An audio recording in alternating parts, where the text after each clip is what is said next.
up, everybody? This is Clayton Ensley. We are so excited to have y'all on here today for this really special Chill with Clayton episode. I am so excited about what's going to be happening today.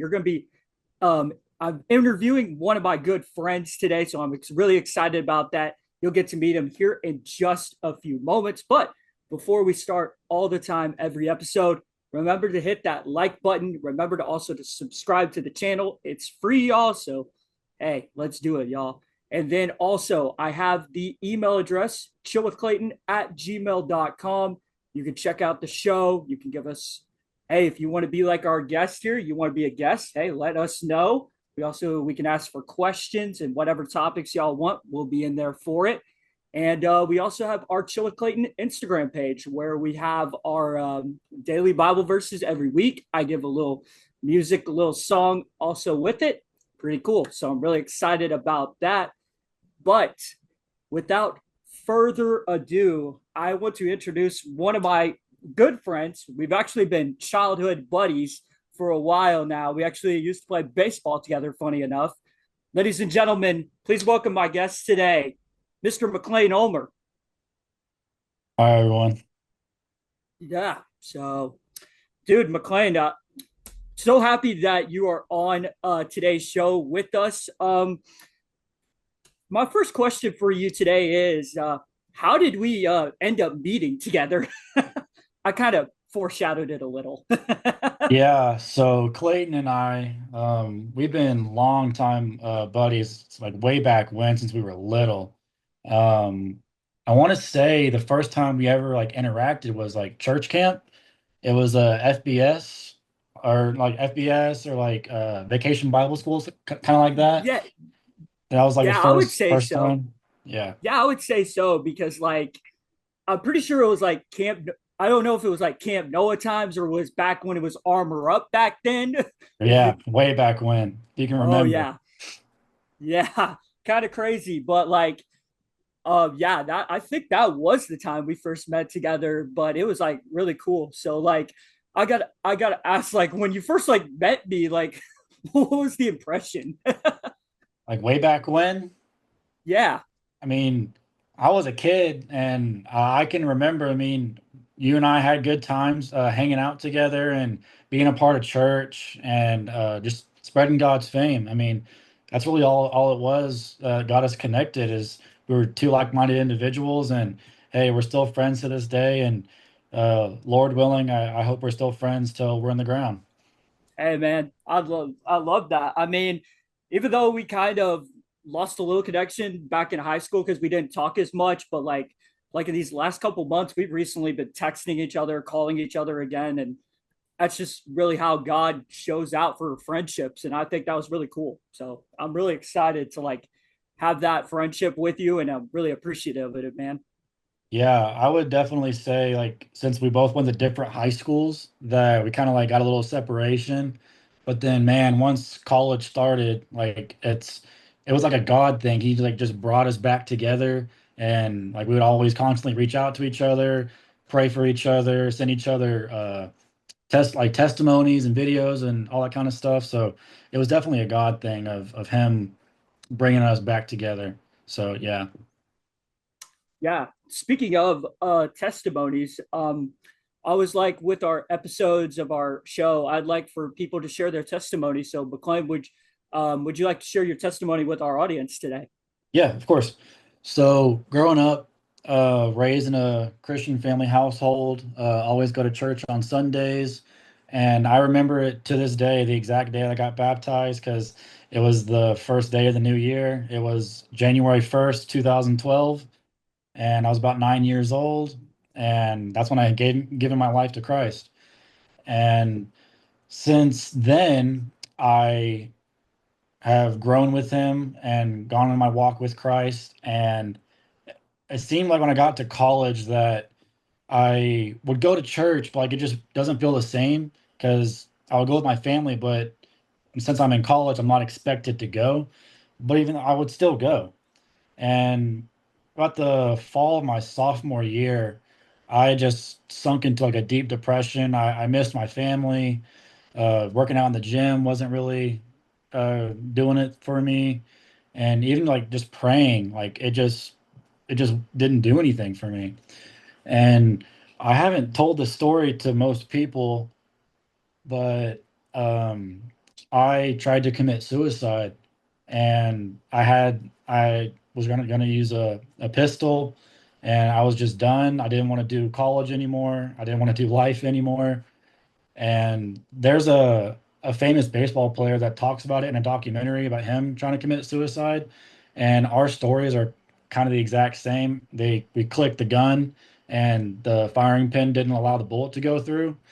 I definitely believe that that was a godlike thing because I 100% believe that I was put here for a reason, and that gun not firing off was the reason.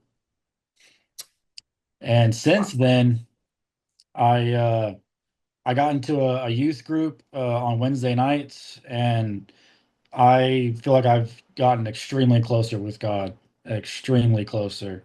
And I can guarantee you, I would never want to ever do that to myself ever again. Wow, I actually didn't know that part actually about the whole like suicide thing. I really didn't know that part. Like, wow, but thank you for being so honest and vulnerable about that. Like, I mean, we know like going into our times as college students, I mean, we're like it feels like heck out there because we got all this different political stuff going on, all this different social stuff going on.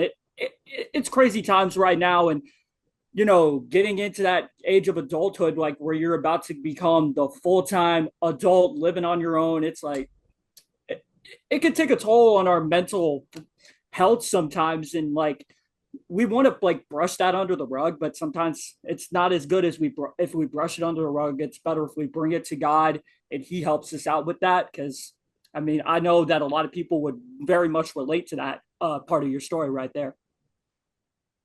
Yeah. So, next question I have for you is, what do you think God has planned for your future? So for my future, I picked engineering because I wanted to be able to not only have to like require to use my brain a lot, but to help everybody else out. I feel like I want to be like such a selfless person and help out everybody else. And the place where I'm working currently, we mainly work with like city municipalities, and we basically keep the water running.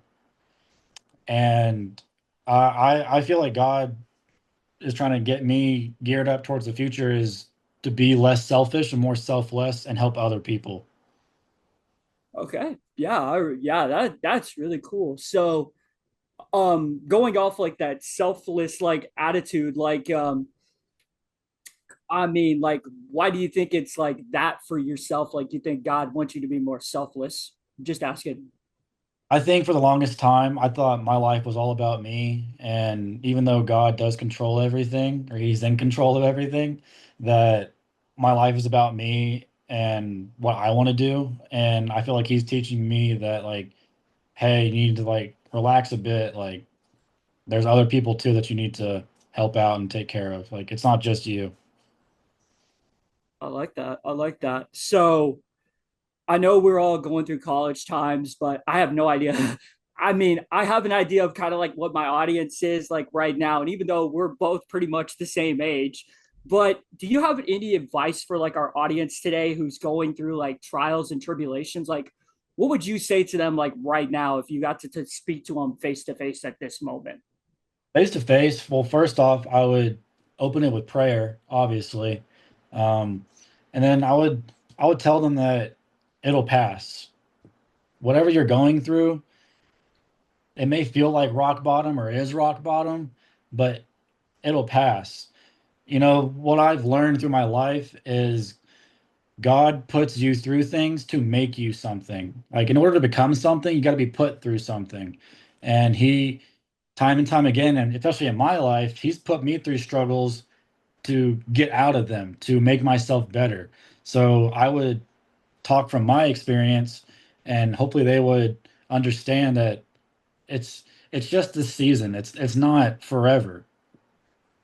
Yeah. Yeah, I really like that. I mean, like, I know like a lot of people have gone through like, I mean, like I was saying earlier, like these times are some of the craziest times. Like I've been even seeing on Instagram. I don't know if you've been seeing this yourself, but like people are going like, "Oh, I think Jesus is coming back like this month or something." Have you recently like seen that? Because like Yeah. everyone's been going crazy on that. Yeah, we're in the end times. Yeah, brother. Yeah, man. Yeah, but I mean, I just love that. Like, I mean, like for us, I mean, like some of us like who are Christians are like sometimes our stories don't feel like the biggest stories. Like you hear about the guy who got went out of jail or was thinking about like killing himself or something like that. But like all stories have an impact for people, and I'm just like so it's just so cool to like that I can use this platform and just go ahead and say, hey, like I'd love to interview this person and share their story. Exactly. Yep. So finishing up, um, what would is your favorite Bible verse and why would it be that? Why is that Bible verse your favorite? So my favorite Bible verse, and it's kind of cliche for Christians, but it's cliche for a reason. It is Jeremiah 29:11. It is, "For I know the plans I have for you, declares the Lord, plans for welfare and not for evil, to give you a future and a hope." To me, that verse right there, like, tells me that there is hope. Like, if I am going through a struggle, I have hope within Jesus Christ. I have hope. Like, I may be feeling down, but it's just right now. Maybe next week or next month, next year, I'll be not even thinking about what's going on because it wasn't anything. Yeah, I really love that verse myself. Like, I mean, when you think about like all the times that are coming up, like, and we've talked about this even before on our little phone calls that we've had before, but like sometimes our plans feel like out of nowhere stuff, but like God knows what he's doing. He knows what he's doing. Like I'll tell you myself, like when I was at DBU and then I found out like I'm paying like a crazy amount of money and then I end up at Liberty, I'm like, dude, like, man, I'm gonna miss my best friends and all that. But like God's like, hey, like I got that for season for you so you could experience college, but I kind of need you back here in Wiley because, funny enough, I didn't expect this, but my buddy Jacob, he calls me up and says, "Hey, like we'd love to start a college ministry up here in Wiley. That's at our church that has really struggled before." But like he calls me up and now we almost have like a meeting on Monday nights, and there's like at least 20 to 30 people there, and hopefully those numbers keep growing. But like, I mean, like that is so cool that God is like, He knows what He's doing with us. We just have to trust Him in those times. Yeah. All right, And so out of like just like fun questions, like I mean, like is there like any memory? I don't know if you can think of one. I know this question I didn't bring up, but like is there any memory that makes you think of like what could be the like favorite memory of like our friendship at like the time? Like, what would you think it would be? refuel. Refuel? Yes. Oh my gosh, refuel? Yeah. I want to say it was We like seventh or eighth grade, like way back dude. when. Yeah. Oh my gosh. There's a saying that we always had at refuel. Whatever happens at refuel stays Days at at refuel refuel. because there was some crazy things that happened. But maybe Yeah. one day we'll be able to talk about it. I mean, like I'm trying to get like some of the other guys that were part of that group like on. Maybe we'll have like a refuel like connection party. I don't know. Hey, if you want that to happen, let us know in the comments. I mean, come Yeah, on. for sure. That'd be fun. That'd be fun. So yeah, man. But dude, I've just loved having your friendship here, man, and just to have this interview with just a great friend of mine is just really humbling and experience, and I appreciate you for coming on today's episode and just sharing your story and sharing your just life with our audience today, or Chill with Clayton. Yeah, of course. I felt very honored doing it. Yeah, man. Yeah, man. So So that verse is Jeremiah 29:11. That will be on our Friday thing for Chill with Clayton. So be on the lookout for that. That would be really cool. So you get your little memory, your verse showing up on Instagram. So that's pretty cool. But ladies and gentlemen, I hope you all enjoyed our interview. So as I always say, remember to like and subscribe to our channel. This episode will be out on Spotify, YouTube, and Apple Podcasts. By the way, if anyone is out there watching and listening, I will be in our YouTube live chat on Friday night at 6 o'clock. You can come and ask me questions. Maclane, if you're available, maybe they might want to ask you questions. So Yeah. yeah, man, we'd love to have y'all on and just enjoy those little conversations and just have a great time with y'all. If you're listening on the audio platform, Spotify, Apple, give us a like, give us a follow, go check out the other things. But as I always say on every Chill with Clayton podcast episode, keep Jesus first. God bless. Don't mess with Texas.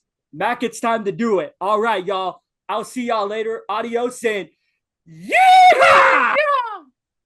There we go, boys.